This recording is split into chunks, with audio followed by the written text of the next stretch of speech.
Ek draf partykeer. Draf jy partykeer? Ek draf Het jy nie vir jou partykeer. drafskoene gekoop Ek nie? het my PlayStation verkoop vir drafskoene. Sien, daar het julle dit.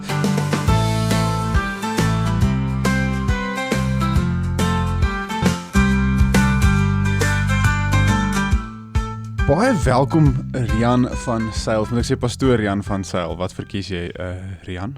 Ek verkies pastoor. Ja, skies toch pastoor. Nee, asseblief, noem my net Rian. Ja, Rian, baie welkom by, wat is dit, jou tweede lank My en kort? tweede potgooi. Kan jy glo, dis ongelooflik, wat 'n voorreg het ons dan nou nie vandag om jou hier by ons te hê nie. En Gerrie is nou ongelukkig nie hier vandag nie. Maar ek het hom so ontstel laasweek dat hy net gesê het hy moet 'n week afvat van my gesig. So ons is dan nou hier die jonger groepie. Sou ek sê, ek klassifiseer myself nog as jonk. Maar dis lekker om hier te wees, Rian. Ek hoop jy het 'n goeie week sover. 'n Suksesvolle ene. Ons sit in 'n jolige tyd, windhoek het omtrent weggespoel en ons is besig met ons reeks Mission Possible. So wat is jou ervaring tot dusver oor die reeks, Rian? Kom ons begin so. As 'n jong mens, amper jong getroude, wat is jou ervaring van die idee van Mission Possible? Wel, op die oomblik is ek baie teleurgesteld, want ek kon nog nie ingeglaaid het by die kerk met 'n poliesisteemie, maar wat die prediking en die boodskap aanbetref, dink ek dis uitstekend natuurlik. Is 'n man wat salaris verdien wat so Yep. praat. Ek hoop vir 'n verhoging iewers. Maar dis nie nou deel van die gesprekkie.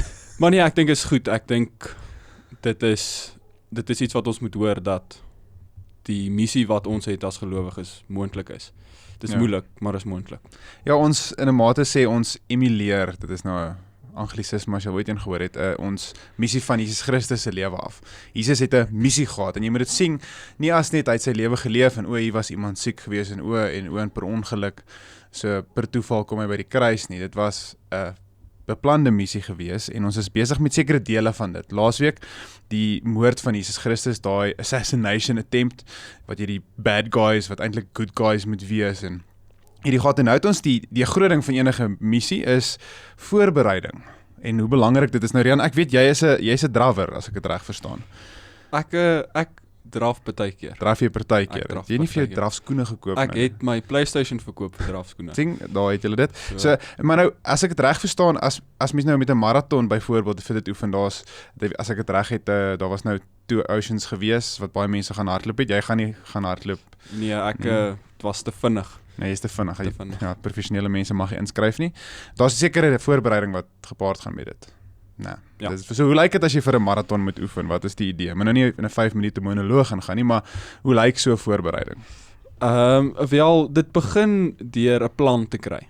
So, jy het jou doelwit, jy het jou plan, en dan elke dag is daar iets anders wat mens moet doen.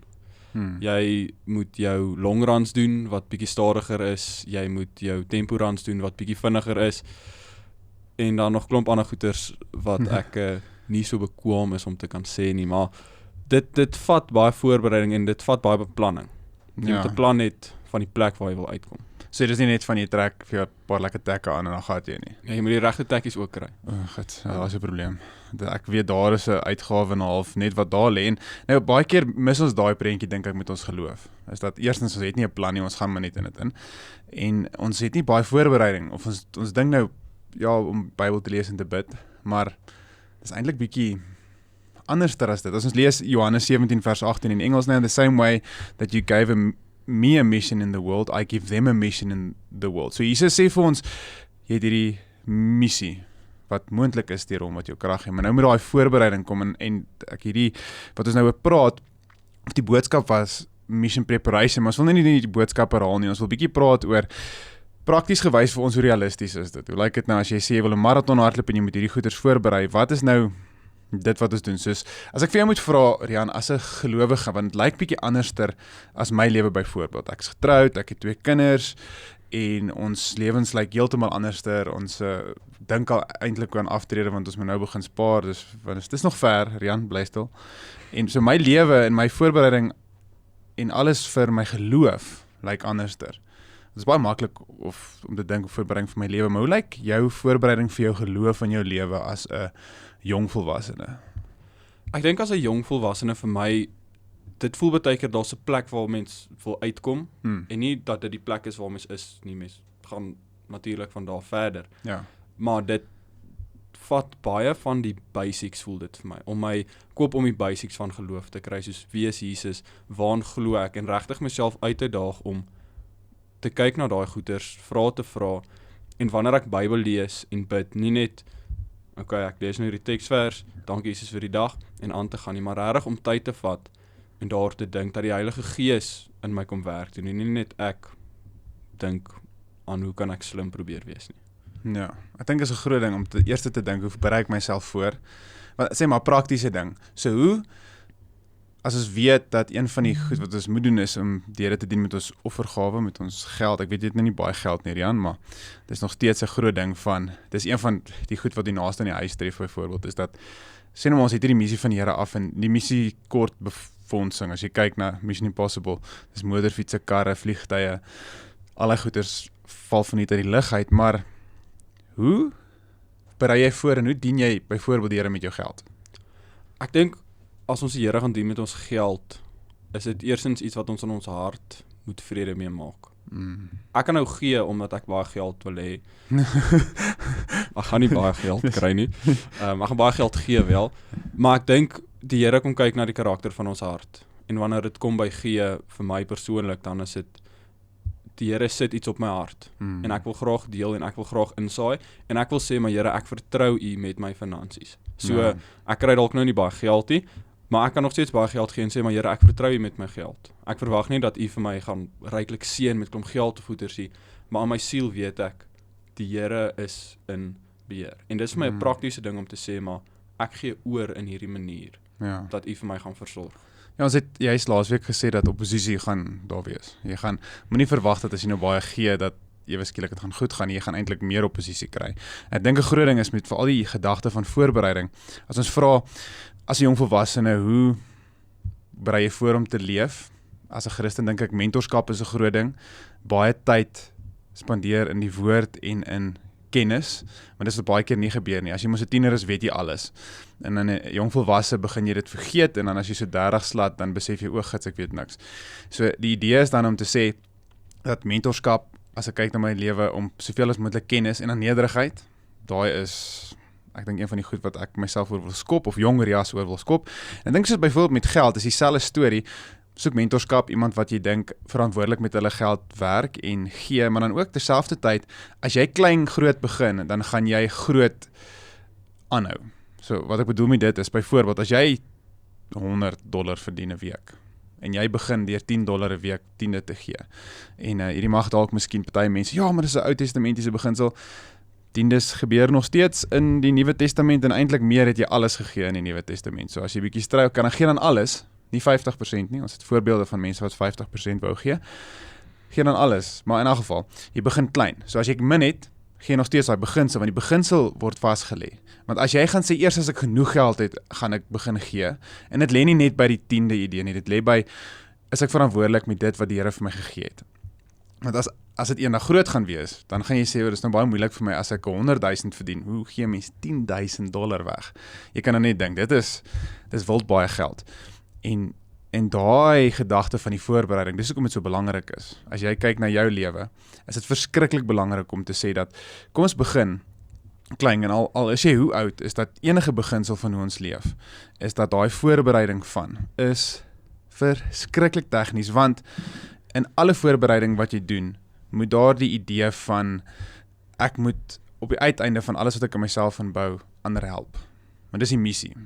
Dis nie om onsself te verbeter, of om ons eie lewe reg te hê nie, maar dit is om die lig te wees vir ander. So as dit nou 'n vraag is, byvoorbeeld, hoe berei jy jouself voor, Jan, om 'n lig te wees vir ander mense? Wel, ek gaan nou nie jou woorde direk steel deur al die goeders te sê. Ek het dit heel moontlik iewers anders te gesteel, so jy kan maar. Okay. Om myself voor te berei om ander te help is om 'n uitwaartse visie te hê, dink ek. Is om nie te kyk eerstens hoe dien ek myself nie, maar om te dink, hoe kan ek in hierdie oomblik iemand anders dien? Ja. Of hoe kan dit wat ek doen iemand anders bevoordeel ook? Dit is meer as net om te kyk dat my eentjies in 'n ry is. Ja. Maar hoe kan ek help om iemand anders se eentjies ook bymekaar te kry? Want baie keer is dit net 'n vinnige gedagte of 'n vinnige bietjie help of net 'n vinnige omgee wat iemand kort om weer te besef, maar daar is hoop. Maar ek dink dit is maar 'n groot ding waarmee baie mense sukkel. Hulle sien nou al die reën en dit is wonderlik, maar nou is al die paaie stuk en nou is hulle van, nou is al die paaie stuk. Ja. Maar daar's hoop, die mense wat in beheer is, gaan die paaie regmaak en die veld gaan ook groen wees. Ja. Dis 'n mooi ding wat jy sê, want as sodra ons begin fokus om voorbereiding vir die missie, dan beteken dit wat ons doen is nie net op die oomblik nie, soos jy gesê het. Want baie keer alles wat ons doen is op die oomblik. Maar as jy besef dat dit vat voorbereiding, is dit nie net 'n nou ding nie, maar dit was 'n terugding en dis dan outomaties kyk jy vorentoe. So jy berei voor vir die oomblikke en dan in daardie oomblikke weet jy dit gaan beweeg vorentoe. So dis 'n ewigheidsbeginsel van dat ons aanbidding en ons pad met die Here is ewig en moet in 'n ewige tyd geskied. So jy moet dan vir jouself sê, voorbereiding is meer as net die oomblik, want dit is nie net een keer wat ek gaan gee nie, of een keer wat ek gaan leef nie, dit is in 'n ewigheid. So kom ons berei voor, want voorbereiding laat ons toe om vorentoe te kyk en nie net in die oomblik te fokus nie.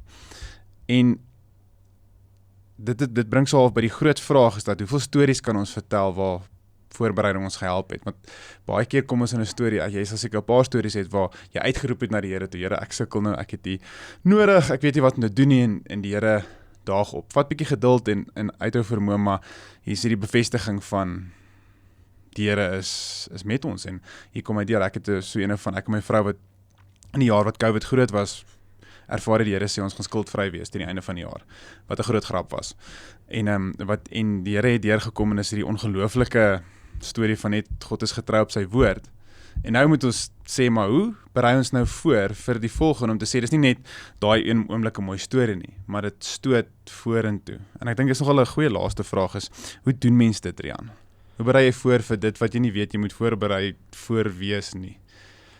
'n Wyse man met 'n lang baard het gesê, voorbereid is nie iets wat jy doen nie. Voorbereid is iets wat jy is.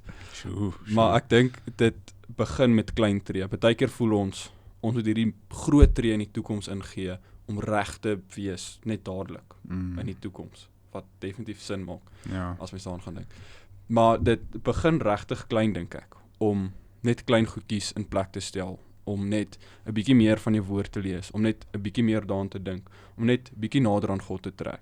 Ja. Daar's 'n storie van Samson wat na Delila toe gegaan het en ook 'n ander wyse man wat se baard bietjie korter dalk was of langer, het gesê ek dink dit so 56,000 tree gevat om uit te kom. Ja, baie kilos, ja. Maar ek dink dieselfde ding met voorbereiding om half na die goeie kant van die storie te kyk is dat om by 'n goeie plek uit te kom, vat dit ook klein tree. As mens iets swaars dra, as jy groot tree gee, gaan jy val. Maar as jy klein treetjies gee, is jy baie keer sterk. Tjoh. Dis waar, en ek dink dis ons uitdaging. Mag ons dan so daai voorbereid vir dit, klein treetjies, stukkie vir stukkie, olifant in 'n yskas. En dit is nie maklik nie, dit is nie lekker nie. Maar ons weet dat as ons fiks genoeg is, dan kan jy daai marathon hardloop. En dan is dit ongelooflik as jy oor daai wenstreep gaan. Ek sal nou nie weet nie, ek hardloop nie sommer nie, net skelm. So ek dink dit is 'n lekker uitdaging vir ons almal, Jan. Mag ons almal gaan en aktief voorberei vir die missie. En ek dink dis 'n ding om jy af te sluit om te onthou dat Jesus in al sy voorbereiding en al sy lewe is dit om die koninkryk van God te wys vir die wêreld. En dis dan wat ons moet doen, is om te sê dat ons voorbereiding, ons lewe en ons toekoms wys die koninkryk van God vir die wêreld. En as ons sukkel, gaan ons terug en ons berei meer voor. As jy nie die wenstreep maak nie, haal diep asem en gaan oefen harder, gaan eet beter, gaan regtig raak die atleet en nie net 'n ou wat probeer hardloop nie. Ja, en ek dink net 'n finale gedagte van my kant af is die plek waar mens baie keer eet en so is by jou huis, daar waar jy veilig is en ons voorbereiding vind plaas by die Here, daar waar ons veilig is. Tjoh. Rian, dankie. Dankie Rias. Dankie luisteraar. Genade.